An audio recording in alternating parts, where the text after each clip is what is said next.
The Gulf Cooperation Council is in crisis, its worst ever. 3 of its 6 members have cut ties with Qatar. What's the impact going to be, and can this regional bloc stay relevant? This is Inside Story.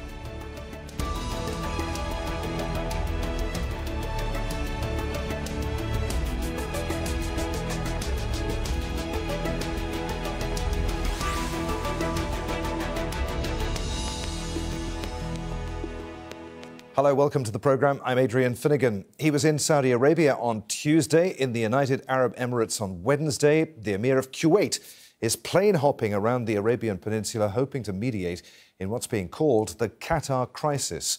3 GCC members have severed ties with Qatar, closing land and sea borders and airspace. And they've been joined by other countries in the region. Kuwait's Emir is urging calm from all the leaders involved, but so far the talks haven't led to any agreement. And as the crisis wears on, the UAE is cracking down on social media users who sympathise with Qatar. So what's this rift all about? Well, Saudi Arabia, Bahrain, the UAE and Egypt say that Qatar is supporting extremist groups in Iraq and Syria.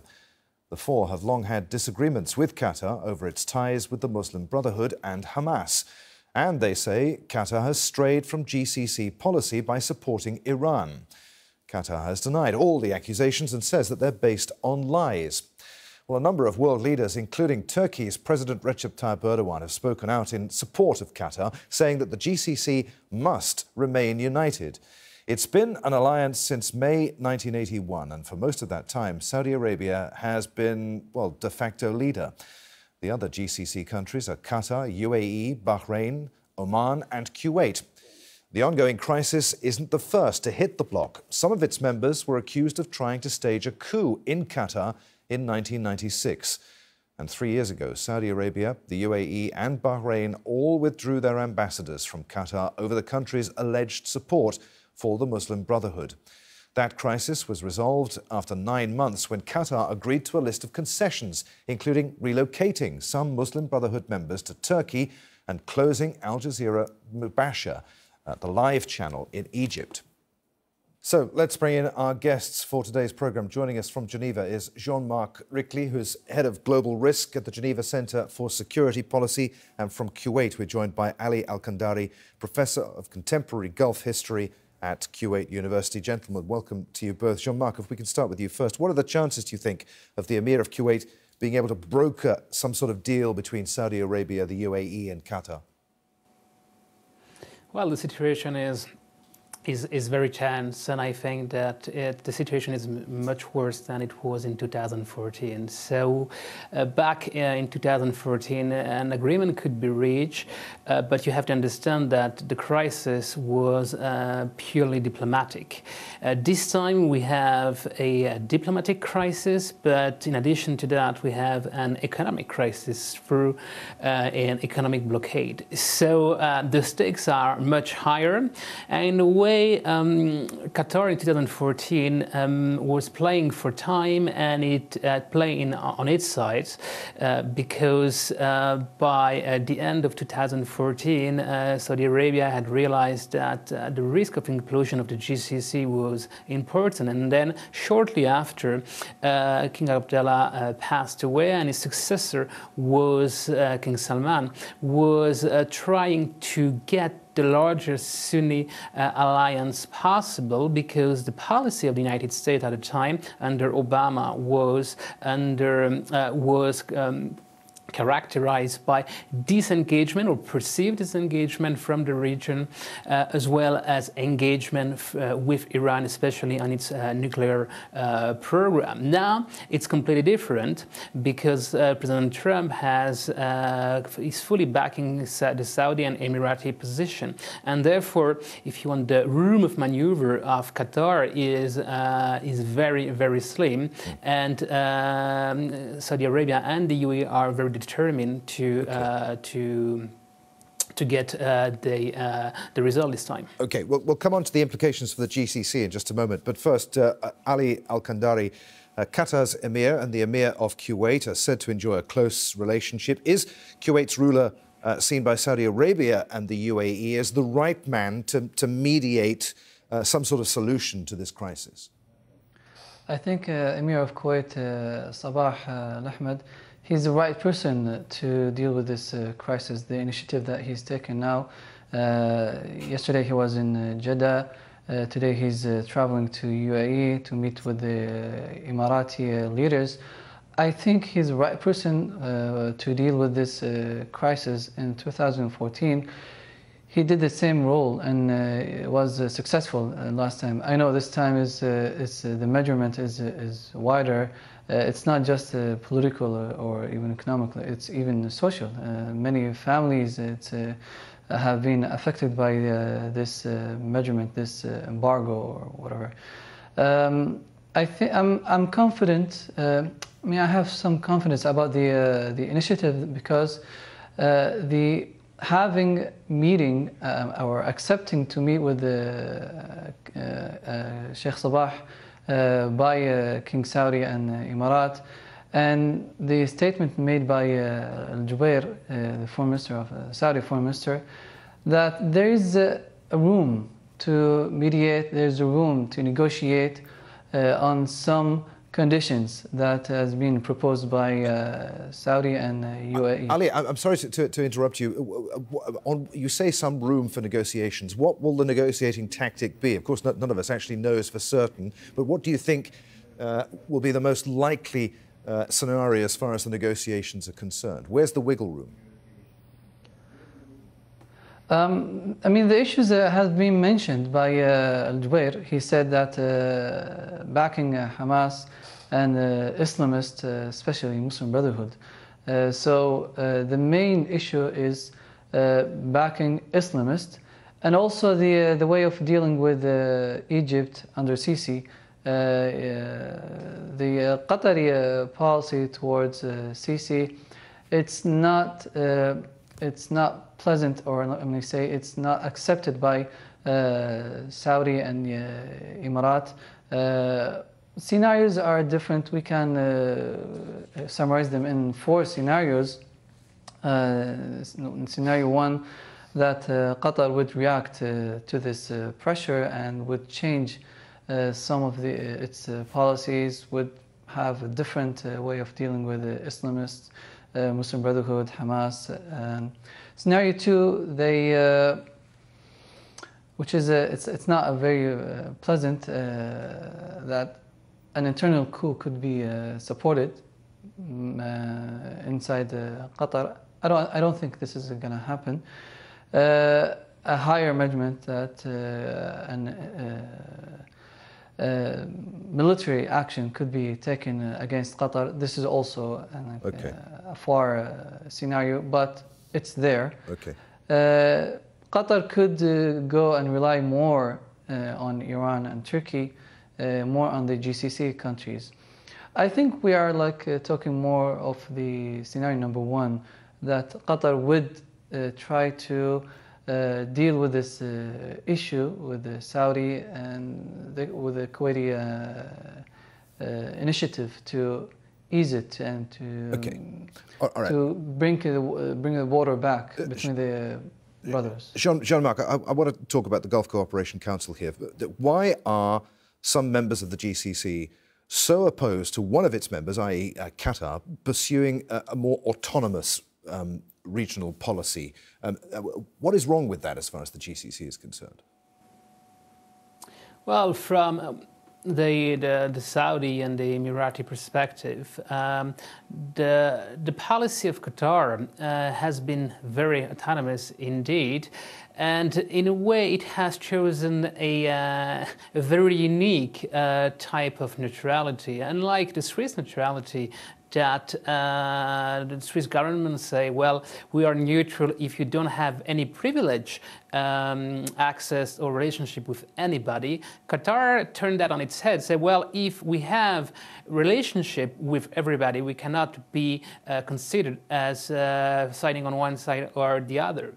But it turns out that during the Arab Spring, Qatar has played an important role in supporting the Muslim Brotherhood, and the Muslim Brotherhood is considered by Saudi Arabia and the UAE as a terrorist organization because it threatened the core, the stability of this regime. So from Riyadh and Abu Dhabi's perspective, it is considered as an issue of survival and of national security, and the very strong reaction that we are witnessing now.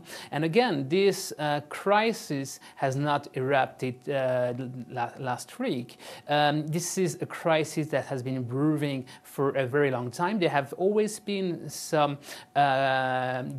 different opinion, different policies within the GCCs, but this time this is a very serious crisis, and it's the first time that so much pressure is put on one of the GCC countries. All right, I want to bring in our third guest for today, joining us from Groningen in the Netherlands, Rami Khouri, Senior Public Policy Fellow at the American University of Beirut.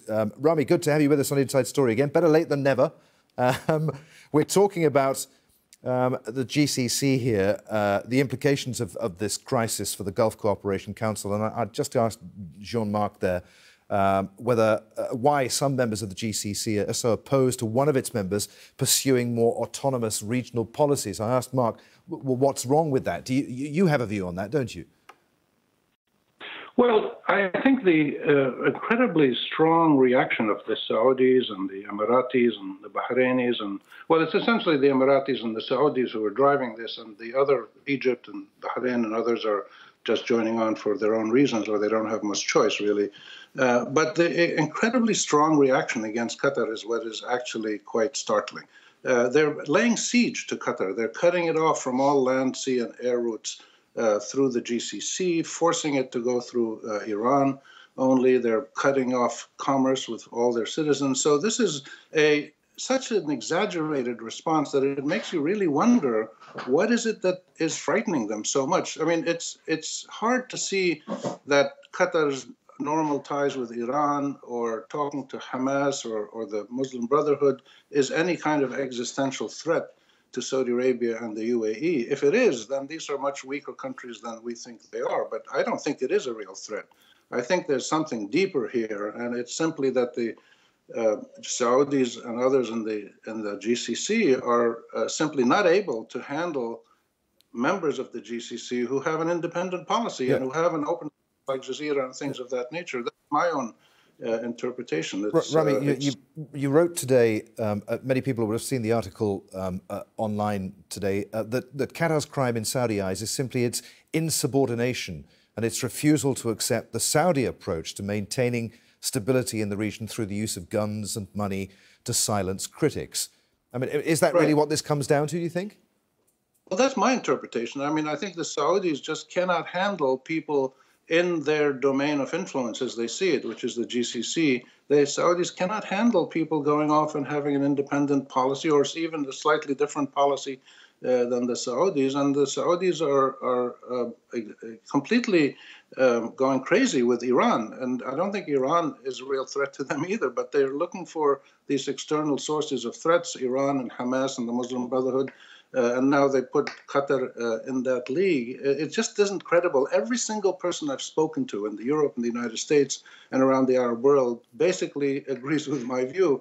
And it's only people in the GCC, essentially, or people who are dependent financially on the GCC, like in Egypt and other Arab countries, who support that Saudi view. So there's something deeper here that we don't really understand. Some people say that the Emiratis are trying to downgrade Qatar so the Americans move their air base to the UAE. Some people talk about oil fields, and there's other ideas. All of these are speculations that we've heard. And so, of course, is my analysis as a speculation. But I just don't see the evidence to support the Saudi Emirati interpretation of how Qatar actually is a threat. It's not a threat. It's an annoyance. It annoys them a lot. And it annoys them because it refuses to subjugate itself to the Saudi dictates of how life should be lived. Okay. And this is a problem that they have to work out within the GCC. Ali Alkandari, one more question on the GCC then before we move the discussion along. What do you make of what Rami was saying there? Can the GCC as a bloc maintain any sort of unity and indeed relevance after this crisis? You know, from the beginning, the GCC came together because of the regional threats. I think the regional threats are still there, and it's even bigger. This kind of disagreements, I think they will pass it, but it takes time. It needs time. They need to create a ground, so like to have like the same broad policies towards main issues. They fought together in many wars, or like they had the same policies towards many issues internationally and regionally. And I think because there are some major issues, for example, in Yemen, Egypt, Syria, once they resolve these issues, and Islamists for sure, I think the GCC would come back together because they realize it's not in their favor to dissolve this organization, because it's been very useful for all of them for a long period of time. So it's not wise for them to dissolve it now. The initiative of Sheikh Sabah, I think it will fruit positively, but it will be a bit harsh, a bit hard. Jean-Marc, Rickli, do you agree with what you've heard there? Is this more about just Qatar's policies and relationships with the Muslim Brotherhood and Hamas? Well, definitely. This has always been a bone of contention between Qatar and the UAE, as well as Saudi Arabia. But I would like to add that GCC as a bloc has never been very cohesive. You always had dissenting voices, especially Oman. You had initiative like a common monetary union that has never materialized. So there has always been tension. But here we're facing a gradation in the type of threat, because there is absolutely two different positions on the allies to support. On the one hand, you have Qatar, who had been very active in supporting certain Islamist movement, Hamas, and other, and you have the UAE, which is total opposite policy, which is combating political Islamist, and so it's very, very difficult to reconcile. What happened in the past was that Saudi Arabia was playing the balancer, but this time Saudi Arabia is fully siding with the UAE, so the room of maneuver of Qatar is again very slim. Rami, Khouri, you also wrote today that it's depressingly evident that some Saudi-led Arab nations are determined to use economic and military warfare and other means to keep the Arab world in the dilapidated condition of incompetent governance, corruption, pauperization, polarization, civil wars, and fragmentation. Why on earth would they want to do that? Well, I was actually being polite there. I can use much stronger terms, but I wouldn't on TV. What we've seen in the last 50 years in the Arab world has come to fruition now with the massive uprisings of 6 years ago, and these civil wars and fragmentation, the collapse of several governments, massive corruption all over the region, incredible mismanagement, countries spending $200–300 billion on arms and then needing the United States to protect them. So all the problems of the last 40–50 years really go back to a single source, I believe, which is the inability of any Arab country to develop a democratic, accountable, meritocratic kind of a government in which ordinary citizens play a role in shaping government policy. And some of these governments are monarchies and others are military ruled, like Egypt or Iraq or Syria or others. And that's the basic problem. And the Saudis are very conservative leadership. They don't want the region to change in any significant way, and they've got really scared with the uprising, and they started throwing their weight around to protect themselves. They said so. The Saudis said, we're going to defend ourselves. So they went into Bahrain with arms. They started the war in Yemen, and they've done other things, tried to overthrow the Syrian government. And this is trying to maintain a status quo that has been a massive failure for most of the Arab world, and the Saudis and others with money think they can cover it up with money or buying American protection, but they can't. And this is, I think, what the point I'm trying to make, that the Saudis have done a lot of good things. So have the Emiratis and Kuwaitis, and development and loans and employing people in the Arab world. So we have to, acknowledge the great things that some of the Gulf countries have done, but they've also done some terrible things, and they're doing it now in Yemen and in Qatar and in other places, just trying to maintain this rigid, dysfunctional government structure all over the Arab world, and people are rebelling against it in any way they can, immigrating, joining terrorist groups, starting civil wars, doing whatever they can. People are desperate. 70–80% of people around the Arab world are saying in public opinion polls that they can barely meet their monthly expenditure. That we have a massive problem of human development, and it's because of this kind of governance that Saudis are trying to maintain. Ali Alkandari, before we move on, do you just want to give me your thoughts on what Rami was just saying there? The source of the problem, as I mentioned, I mean, Saudi, true, they have concerns about the what's going on in the region. And having Islamists and having Muslim Brotherhood, having Hamas in Qatar, it's really against their will to control the mess it's going on in the region,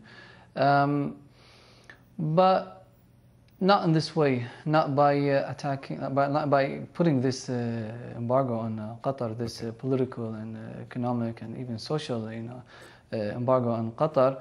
And this is what Kuwait and Oman disagree with Saudi and UAE. I mean, this is not the way to solve these problems. I mean, GCC has 6 members. I mean, they have to sit together and talk and solve these problems without needing anyone to interfere from outside. Okay, we are rapidly running out of time. Jean-Marc, what is the Saudi and Emirati endgame here, do you think? What ultimately do they want? Are they going to get it?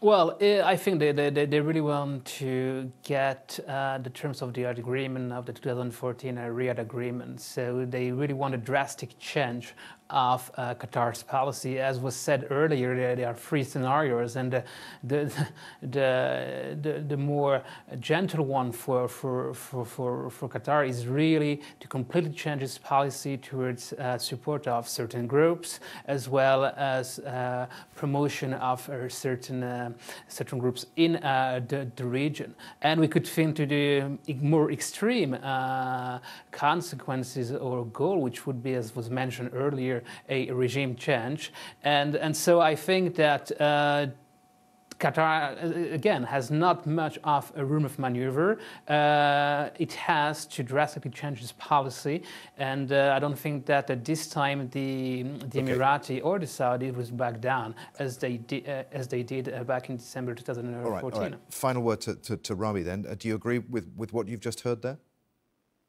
Yeah, I think the outcome is really uncertain, but if the Saudis want to run the entire Gulf, they can do that. They already run Bahrain. They're going to be responsible for Yemen for many years to come, and they might try to now impose their rule on Qatar and other places, but this is not going to be a successful policy. The Saudis have been involved in political statecraft across the entire Middle East, and in every single case, they've failed to achieve their objectives. In Yemen, in Lebanon, in Syria, in Iraq, in every place they've been involved, militarily, financially, through pressures, they've failed. They don't do statecraft very well, and they're going to probably fail in this case. If the failure might see the collapse of the Qatar government right now and maybe a different regime, but hopefully they can figure out a solution that doesn't lead to that. But I think there's a real significant problem in Saudi leadership and the integrity of the GCC, which they have to solve internally through dialogue and not through laying a medieval siege on an independent neighboring sister state. Gentlemen, there we're going to have to leave it. Many thanks indeed to you all. Jean-Marc, Rickli, Ali Alkandari and Rami, Khouri. As always, thank you for watching. Don't forget, you can see the programme again at any time just by going to the website at aljazeera.com. For further discussion, join us on our Facebook page at facebook.com/AJ Inside Story.